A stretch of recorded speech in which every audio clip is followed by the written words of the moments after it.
February 16, 2003. Monday morning. Antwerp, Belgium. A security guard descends 2 floors into the basement of the Antwerp Diamond Center. He turns the first corner. He sees something impossible. 160 safe deposit boxes have been torn open.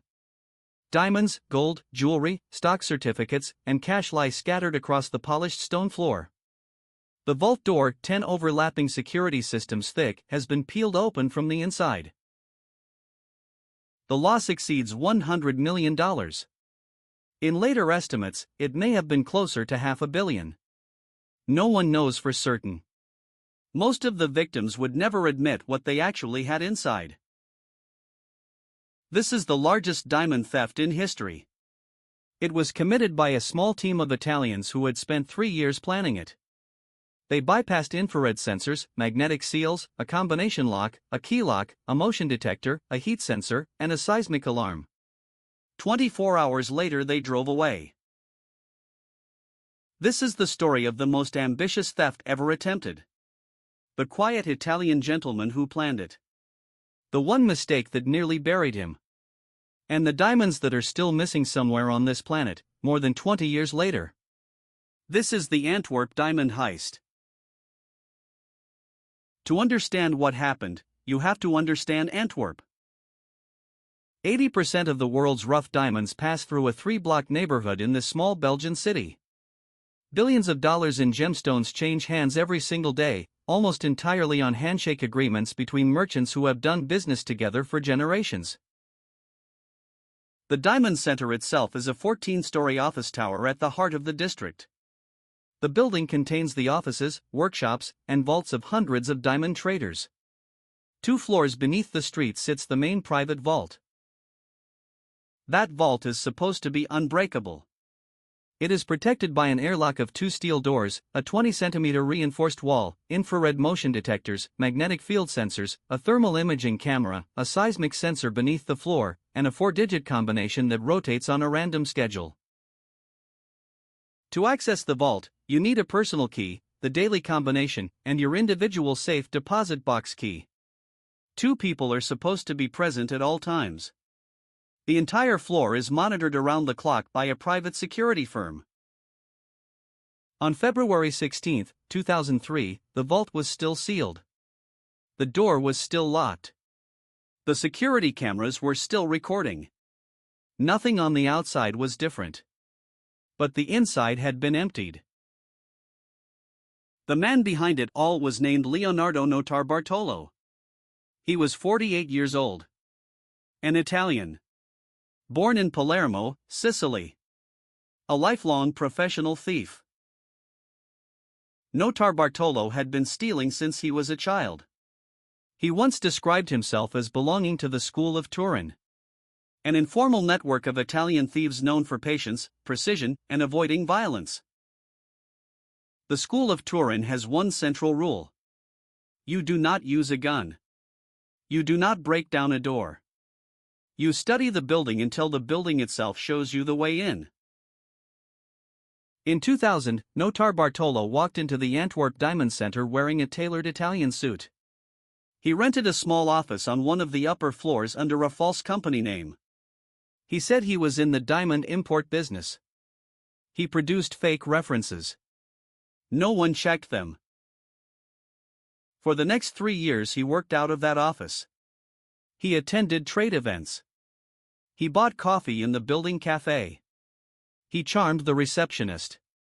He learned every guard's first name. Most importantly, he rented a safe deposit box in the basement vault. That box gave him the same access any legitimate diamond merchant would have. Every time he opened it, he was studying the room. He smuggled in a small pinhole camera disguised as a broken grocery store scanner. He taped it above the combination dial. For 6 months it recorded every guard and every tenant entering the combination, 1 slow digit at a time. He and his team analyzed hours of footage. They learned the combination. They learned the guards' routines.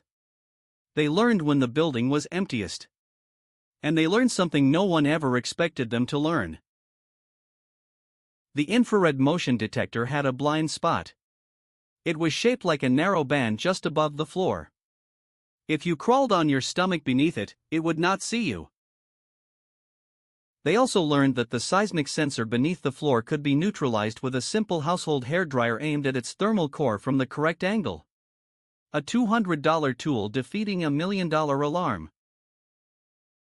Each of the 10 systems had a weakness. Individually small. Collectively catastrophic. The weekend of February 15, 2003 was a long holiday weekend in Belgium. Most tenants were away. Traffic in the Diamond Center was at its lowest point of the year. Notarbartolo arrived with his small team. A lock specialist. An alarm expert. A driver. They entered through the front door using his legitimate tenant keycard. They took the elevator down to the vault level and waited until the building emptied. At midnight they began. They disabled the thermal sensor first, using the heated aerosol trick they had practiced in a warehouse in Turin for months. They bypassed the magnetic door contact with a handheld rare earth magnet. They entered the first airlock. The outer vault door was already unlocked, the Italian had defeated it earlier that day. At the inner vault door, they used the stolen combination from the pinhole camera footage. They had to wait for the daily rotation. Notarbartolo had memorized the sequence of updates. The door opened silently. Inside the vault they moved on their stomachs, beneath the infrared grid. They did not rush. They did not panic. They worked box by box with small steel pry bars. 123 safe deposit boxes. Pried open individually. Emptied into black canvas duffel bags. Millions of dollars in diamonds. Gold bars. Loose pearls. Envelopes of uncut stones. Stock certificates. Watches. Cash in 6 currencies. They worked for 5 hours. When they were done, the bags weighed too much to carry easily. They rested, drank water, and continued. At dawn they walked out of the vault the way they had walked in. They rode the elevator to the ground floor. They left the building through the front door. No alarm sounded. No camera captured their faces. They were gone. It should have been the perfect crime. But then Notarbartolo made a mistake. On the drive out of Antwerp, one of the team members had to dispose of trash. Receipts, envelopes, uneaten food, and a small ribbon from a jewelry pouch. They pulled over on a rural highway in the Belgian countryside and threw the bag into a ditch beside a small forest. A farmer named August van Camp walked past the ditch 2 mornings later with his dog. He saw the torn bag. He saw the trash. He also saw an envelope with a printed letterhead. The letterhead read Antwerp Diamond Center. The farmer had been reading about the heist in the newspapers. He called the police. The police called the Diamond Squad. Within hours, detectives were sifting through the bag on a plastic sheet, recording every single item. One of the items was a receipt for a grocery delivery. The delivery address was a quiet house on the outskirts of Antwerp. A rented villa. The lease had been signed by Leonardo Notarbartolo.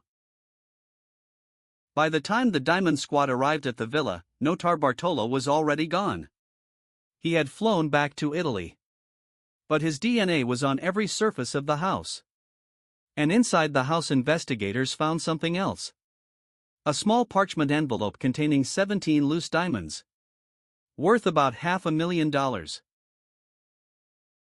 Notarbartolo had kept the diamonds because he believed the school of Turin rule. You do not run. You do not panic. You behave normally. Running looks guilty. The Belgian police extradited him. He was arrested, questioned, and charged. In Italian newspapers he became a folk hero. In Belgian courts he was a thief.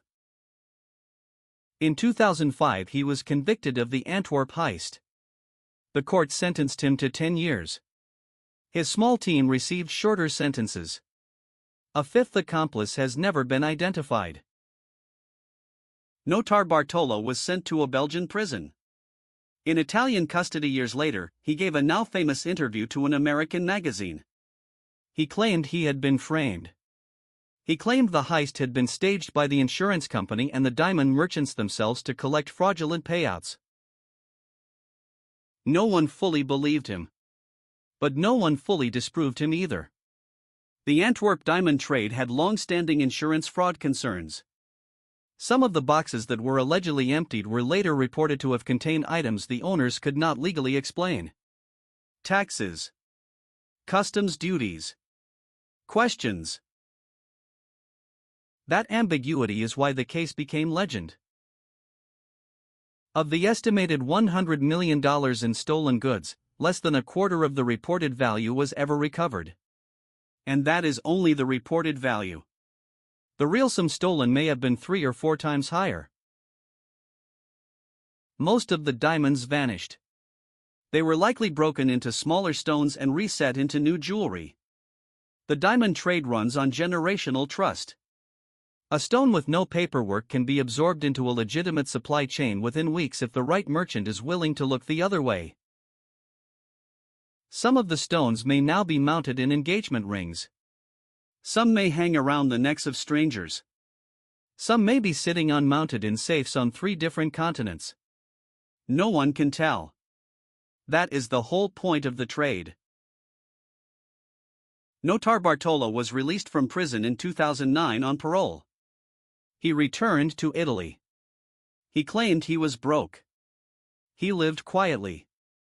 He wrote a book. He sold television interview rights.